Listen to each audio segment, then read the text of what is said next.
I feel like there are some techniques to cooking when it's just good no matter what you do. A fritter, for instance, it could be anything, and it's just always good. I don't know how to explain it, Ethan, other than just look at this. Look at this. Look at this. Look at this. How many times can I say it? Look at. Would you look at that? I'm gonna show you guys some bacon chicken fritters with a chipotle sour cream sauce. Unbelievable. Let me show you how I like to do it.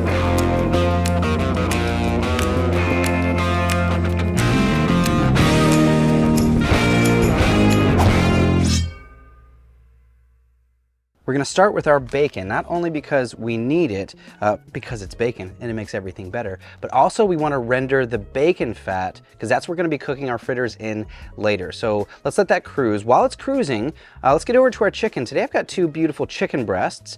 What I do wanna do is cut it up into tinier pieces. You could use ground chicken if you wanted to. You could use chicken thighs if you wanted to. Just make sure it's in pretty nice and tiny pieces. I mean, we don't need to mince it. I mean, if you were using ground chicken, obviously it would be a much finer mince. But I'm just kind of going for a small dice. Don't really overwork yourself on how perfect the cut is. Just make sure it's tiny.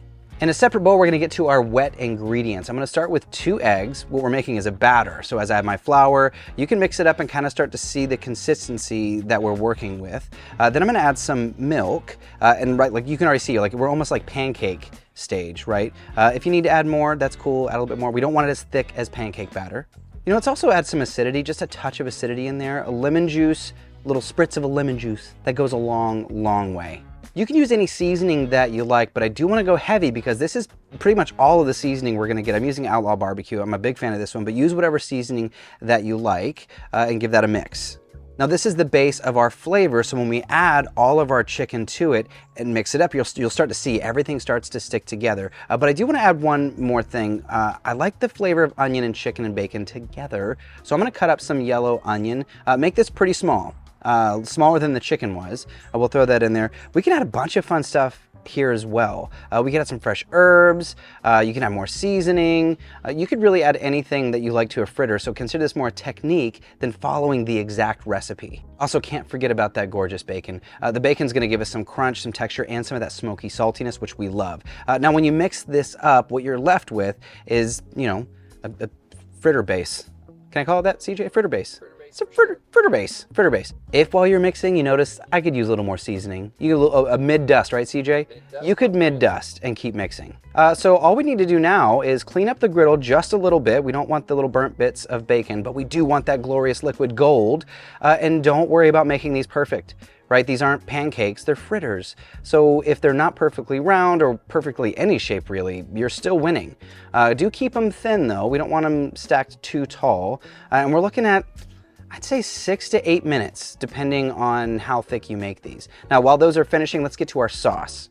We're gonna start with a bit of mayo, then this, you've seen me do this before, the Embasa Chipotle, but I just want the adobo. It's got an amazing flavor and a gorgeous, gorgeous color. I also wanna kind of amp up the acidity just a bit with some sour cream. Let's hit that with some of our seasoning, a bit of salt and pepper, some lemon juice. Again, you can take this anywhere you want. A little bit of fresh parsley also, just for contrast.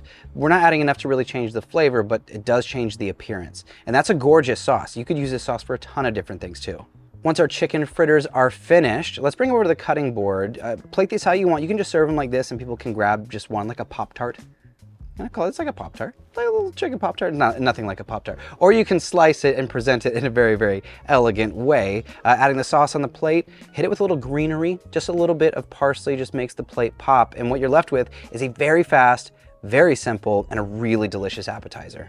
Whether you're tailgating, have a holiday party, whatever it is you've got going on, having simple, quick recipes that are crazy delicious, like this one, they're really fun to kind of have in your back pocket. Nothing in here was crazy. I don't think we had any ingredients that you wouldn't recognize, right? This is all pretty much stuff you'd have in your pantry. Maybe not the chipotles and adobo, which by the way, it's got a kick. It's got some heat, and I am a huge, huge fan of that. Well, thank you guys so much for hanging out. Again, think of that more as like a technique. You can put anything in a fritter. It's like pancake batter with a bunch of delicious filling. Throw that on the griddle, good to go. Cook it in bacon fat, right? It makes everything better. Thank you all so much for hanging out. Let me know in the comments down below, what would you like to learn how to make in the future? And, you know, subscribe, the bell, like, comment, share, all that fun stuff. This is Cook, Eat, Repeat. where we like to help you become a better cook one recipe at a time. I'm your host, Chef Nathan Lippy, and we'll see you guys in the next video.